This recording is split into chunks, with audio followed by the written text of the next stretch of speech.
Good morning and welcome to Real Estate Economics webinar series. Real Estate Economics is a leading provider of residential market consulting and online research tools. Every week we provide a webinar covering a variety of topics. Quite often it's an individual state, it could be a large MSA or county area. Often we'll drill down to a specific market area or cover a topic of interest to the industry. This particular week we'll cover Fresno, California. Today is June 30th, 2010, and I'm John Mulville. You can look at the upcoming schedule, check the upcoming market areas for the next few Wednesdays at our website, www.realestateeconomics.com. At the top right corner of the site you can see the schedule. Please keep contact with us at twitter.com. Real Estate Econ, and all these webinars can be viewed on youtube.com. Dial in or spell out Real Estate Economics, select the webinar of your choice, and make sure you see all the relevant parts and sections. This week we'll cover the Fresno area. We will frequently look at past events in a given market area, then consider current conditions and move on to forecasts. So this particular section will cover 5 years of data going back to May 2006.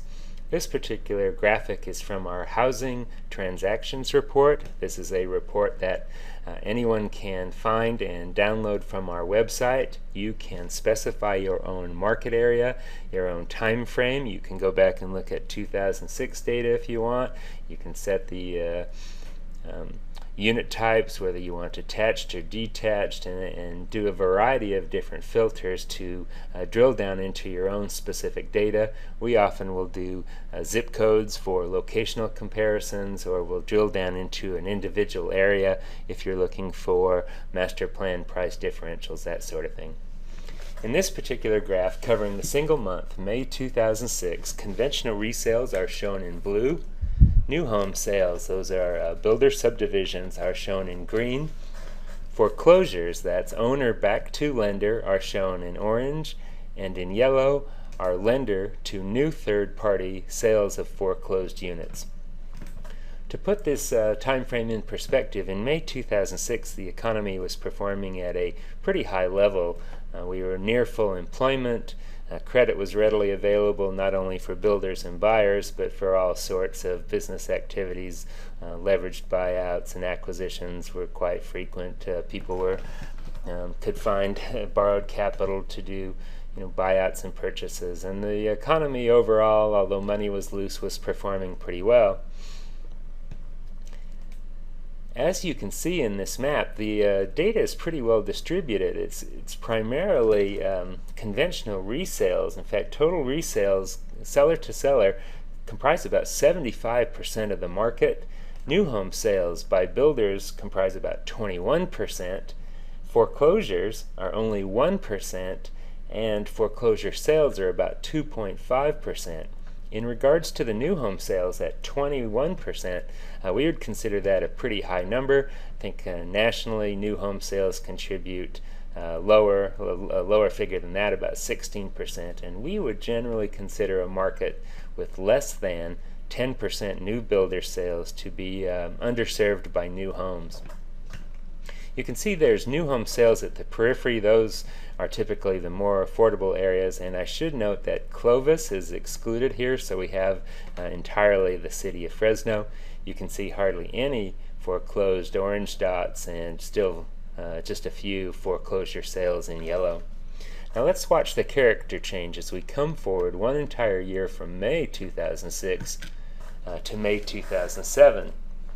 In May 2007, the conventional resales have dropped from about 3/4 of the market activity to 60%. New home sales have dropped from 20 to 18%, still fairly robust. Foreclosures, however, have gone up almost tenfold from 1% to 11%, and foreclosure sales have gone from 2.5% to about 10%. Now you can still see new home sales mostly at the periphery, mostly in the affordable areas, but builders are still enjoying a fairly healthy market here. Now let's compare again the change in profile, the change in character as we move ahead from May 2006 to, or from May 2007 I should say, to May 2008. By May 2008, conventional resales are only about 28% of the market, so that owner-to-owner sales activity has really shrunk from 75% in 06 to just 28% by May of 2008. New builder sales have fallen from 20% 2 years previous to just 10% here, again concentrated in the most affordable areas in this market. That's where there's remaining demand and maybe not quite as much of a realization of what's starting to take place in the market. Foreclosures are up dramatically from 2007 to from 11% to 36%. Numerically, that's 80 foreclosure sales to 308, so you can see the magnitude of the change there. And foreclosure sales have increased from 10% of all market volume during this month to 25%. You can see the character of those. The foreclosures and foreclosure sales tend to be in existing areas a little bit more, with still a few peripheral new home sales at the fringes. Come ahead from 2008 here to 2009, and we can see the change on the ground a little differently. At this point in time, conventional resales have rebounded slightly to about 32%. New home sales have dropped all the way to 5%. Foreclosures are 23%. That's actually down year over year from 2008. But foreclosure sales are up from 25% to almost 40%. So builders, or lenders I should say, are dealing with those initial foreclosures and returning those back out to market. There are still a few scattered, highly discounted new home sales. It's important to recognize that by 2009 we've had the credit crisis, we've had the financial market meltdown, Lehman Brothers has collapsed, we have a new president and an early stimulus package.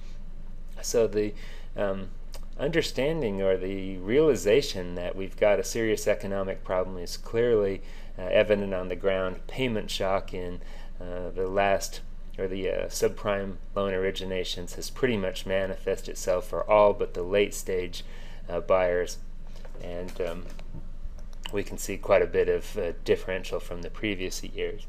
Let's come forward one more year to 2010, and you can see the change in the characteristics of this particular market.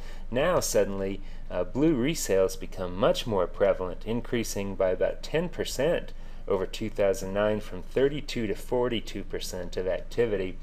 The blue sales in this exhibit include short sales. So what you're seeing is an increased willingness of lenders to accept short sales. It may not be a fast or timely process, but there's a decreased willingness amongst the lenders to take those homes back.